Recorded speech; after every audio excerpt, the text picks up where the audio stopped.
ফিরিস্তারা আসলো নবীজির কাছে। এক ফিরিস্তা আর এক ফিরিস্তাকে জিজ্ঞেস করে, ডাক্তার ফিরিস্তারে জিজ্ঞাইতেছে সাথের ফিরিস্তায়, এ কি হয়েছে আল্লাহর নবীকে জাদু করা হয়েছে। বিসমিল্লাহির রহমানির রহিম। কুল আউযু বিরাব্বিন নাস মালিকিন নাস ইলাহিন নাস মিন শাররিল ওয়াসওয়াসিল খান্নাস الذي يوسوس في صدور الناس من الجنة والناس.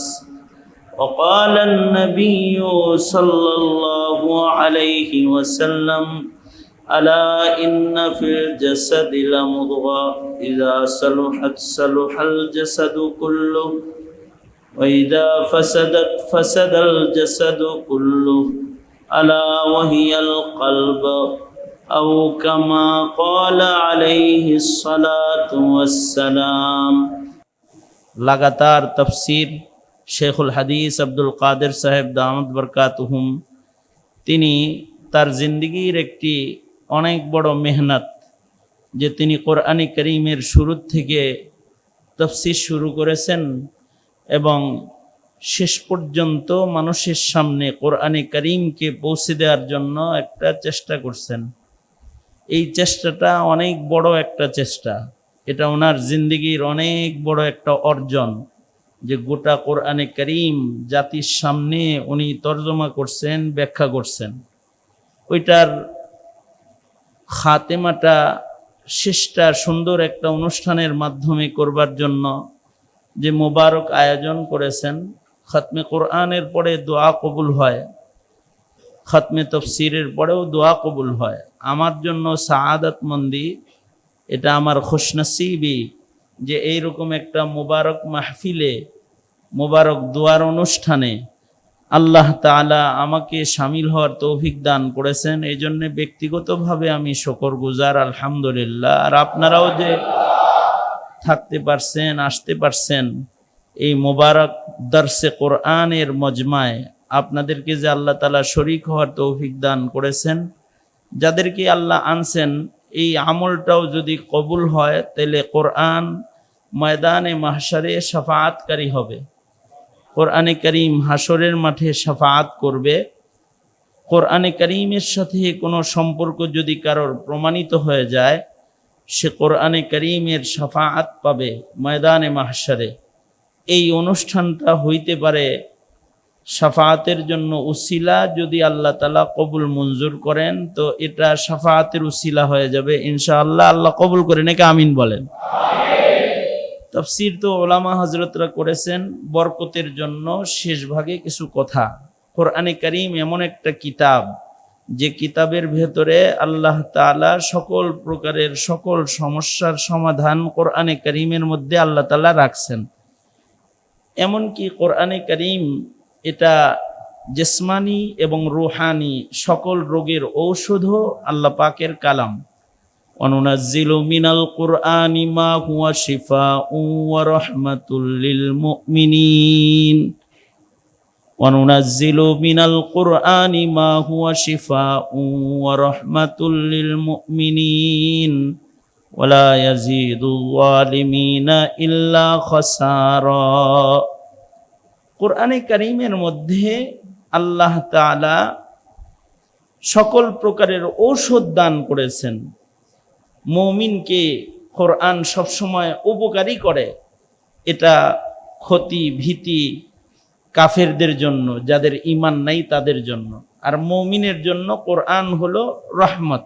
কোরআনে কারীমের প্রতিটি অক্ষরে অক্ষরে, আয়াতে আয়াতে আছে রহমত। আর কোরআনে কারীমের মধ্যে মুমিনের জন্য আছে শিফা। আল্লাহ তাআলা মুমিনকে কোরআন দিয়া রোগ মুক্তিও করেন, রোগ মুক্তিও দান করেন। সূরা এমন আছে যা পড়ার মাধ্যমে আল্লাহ তাআলা মুমিনকে জিসমানি রোগ থেকেও মুক্তি দান করেন। কোরআনে কারীমের মধ্যে আল্লাহ তাআলা মুমিনের জন্য ঔষধ রেখেছেন। আল্লাহর রাসূল সাল্লাল্লাহু আলাইহি ওয়াসাল্লাম 23 বছরের নবুয়তি জিন্দেগীর 13 বছর শেষ করে মক্কা থেকে হিজরত করে যখন নবীজি মদিনায় আসলেন। মদিনায় নবীজির দুশ্মন লেগে গেল। মানুষের দুই প্রকারের দুশ্মন আছে, মানুষ দুশ্মন, জিন দুশ্মন। মানুষরাও মানুষের দুশ্মন হয়, জিন তো শয়তান তো মানুষের দুশ্মন আছেই। দুশ্মনের দ্বারায় মানুষের জিসমানি ক্ষতিও হয়, রুহানি ক্ষতিও হয়। দুশ্মন যদি দুশ্মনী বেশি করে তো তার দুশ্মনীটা কখনো কখনো প্রাণ নাশের কারণ হয়। দুশ্মনী করে যদি দুশ্মনীকে হজম করতে না পারে, রাগ গুসা হাসাদকে হজম করতে না পারে, তখন মানুষ মানুষের জন্য কাল হয়, মানুষ মানুষের জন্য। অথচ মানুষ মানুষের দুশ্মন এমন হয় যে তার জীবন নাশের কারণেই মানুষ হয়। তো মানুষ মানুষের জানের ক্ষতি পর্যন্ত করে। জানের ক্ষতি যেমন মানুষ মানুষের করে, তো মানুষ কিছু মানুষ আছে তারা মানুষের জিসমানি ক্ষতিও সাধন করে।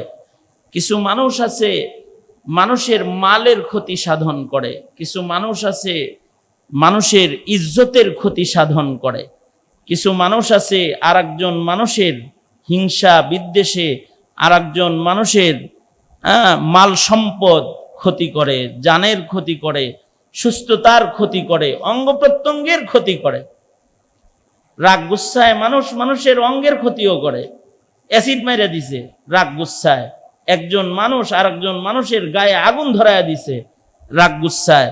একজন মানুষ মানুষের দুশ্মন হয়ে যাওয়ার কারণে তার মাল নষ্ট করে দিছে, ঘরে আগুন লাগাইয়া দিছে, গোদামে আগুন লাগাইয়া দিছে।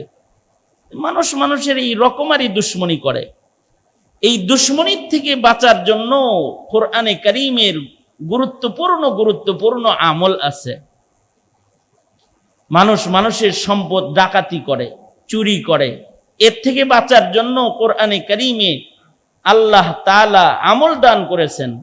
আয়াতুল কুরসি, হাদিসে আছে কেউ যদি নিয়মিত এর আমল করে তো আল্লাহ তাআলা ডাকাত এবং দুশ্মনের অনিষ্টতার থেকে আল্লাহ তাআলা আমলের বরকতে তাকে হেফাজত করবেন। এইরকম আল্লাহর রাসূল সাল্লাল্লাহু আলাইহি ওয়াসাল্লাম যখন মদিনাতুল মুনাওয়ারাতে প্রবেশ করেছেন, তো মদিনায় যায় যখন নবীজি দাওয়াতের কাজ শুরু করছেন, তো মদিনার দুশ্মন প্রকৃতির কুফরি লালনকারী যে সকল দুশ্মনরা আছে এরা নবীজিকে জাদু করল। নবী আলাইহিস সালাতু ওয়াস সালামের জিসমানি ক্ষতি করার জন্য নবীজিকে জাদু করছে, নবীজিকে কুফরি করেছে, জাদু করেছে। আল্লাহর রাসূল সাল্লাল্লাহু আলাইহি ওয়াসাল্লাম অসুস্থ হয়ে পড়লেন। নবী আলাইহিস সালাতু ওয়াস সালাম অসুস্থ হওয়াতে আল্লাহ তাআলা নবীজির জন্য শিফা কোরআনে কারীমকে আল্লাহ তাআলা নাজিল করলেন নবীজির সুস্থতার জন্য। মুআওয়াযাতাইন, দুই সূরা একসাথে নাজিল হইল, সূরা ফালাক, সূরা নাস। এই দুইটাকে আল্লাহ তাআলা পাঠিয়ে দিলেন। ফেরেশতারা আসলো নবীজির কাছে। এক ফেরেশতা আর এক ফেরেশতাকে জিজ্ঞেস করে, ডাক্তার ফেরেশতারে জিজ্ঞাইতেছে সাথের ফেরেশতায়, এ কি হইছে আল্লাহর নবীকে জাদু করা হয়েছে। গিট মারনেওয়ালারা গিট মাইরা মাইরা জাদু করছে। কি দিয়া গিট মারছে? ওই চুল দিয়া গিট মারছে, চিরুনি দিয়া, মাথা আশ্রাইলে যে চুল হয় এই চুলের ভেতরে গিট দিয়া দিয়া নবী আলাইহিস সালাতু ওয়াস সালামকে জাদু করেছে। তো এই চিরুনিটা আছে কোথায়? অমুক কুয়ার ভেতরে এই চিরুনিটা গেড়ে রেখেছে, এটাকে তুলতে হবে। আল্লাহর রাসূল সাল্লাল্লাহু আলাইহি ওয়াসাল্লামের কাছে এই দুই সূরা একসাথে আসলো। আল্লাহর নবী আল্লাহর নির্দেশে এই চিরুনি উঠায়ে চুলের এক একটা করে গিট খুললেন এবং সূরা ফালাক ও সূরা নাসের এক একটা আয়াত পড়ে আল্লাহর রাসূল গিটগুলো খুললেন। তো জাদু আল্লাহ তাআলা নষ্ট করে দিলেন। জাদুর আসার থেকে আল্লাহ তাআলা তার বন্ধুকে হেফাজত করলেন, নবীজি সুস্থ হয়ে গেলেন। দুইটা সূরা একসাথে নাজিল হয়েছে, সূরা ফালাক, সূরা নাস।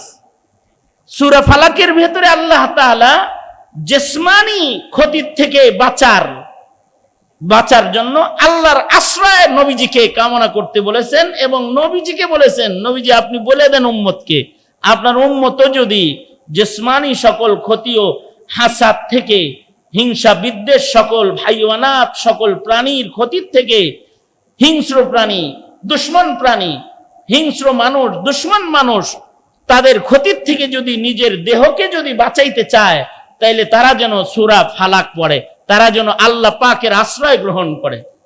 সূরা ফালাকের ভেতরে আল্লাহ তাআলা এই পথ দেখাইলেন নবীজিকে। কুল, বন্ধু আপনি বলে দেন, কুল আউযু বিরাব্বিল ফালাক, উষার রবের কসম, তা উষার রবের কাছে আশ্রয় কামনা করুন, যিনি প্রভাত পয়দা করেছেন, অর্থাৎ জুলুমাত ও অন্ধকার থেকে যিনি আলোর মাধ্যমে, ফালাকের মাধ্যমে, প্রভাতের মাধ্যমে আল্লাহ তাআলা বের করে আনেন, সেই রব যিনি, যিনি উষার মালিক, প্রভাতের মালিক, যিনি, তার কাছে আশ্রয় প্রার্থনা করতে বলুন। কিসের থেকে আশ্রয় প্রার্থনা করবে? সকল প্রকারের অনিষ্টতার থেকে আশ্রয় প্রার্থনা করবে। আল্লাহর কাছে বলবে, আল্লাহ আপনার সৃষ্টির ভেতরে যে সকল জিনিসে ক্ষতি আছে, সকল ক্ষতির থেকে আপনি আমাকে হেফাজত করেন, আমি আপনার আশ্রয় কামনা করি।